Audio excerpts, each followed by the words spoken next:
நேற்று நம்முடைய மாண்புமிகு எதிர்க்கட்சி தலைவர்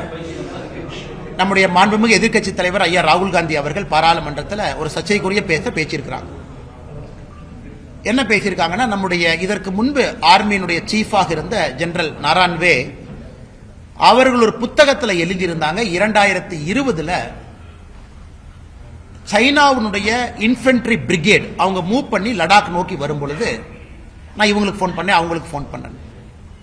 ராகுல் காந்தி அவர்கள் பாராளுமன்றத்தில் ஒரு எதிர்க்கட்சி தலைவராக பேசும் பொழுது ஜெனரல் நரான்வே அதை பத்தி சொல்லியிருக்கணும், ஒரு புத்தகம் இருந்திருக்கணும்.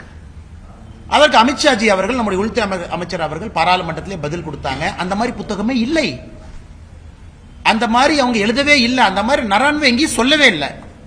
இது ஏதோ ஒரு மேகசின்ல யாரோ எழுதுனதை எப்படி எதிர்க்கட்சி தலைவர் ஒரு புத்தகம் நீங்க பேசலாம்?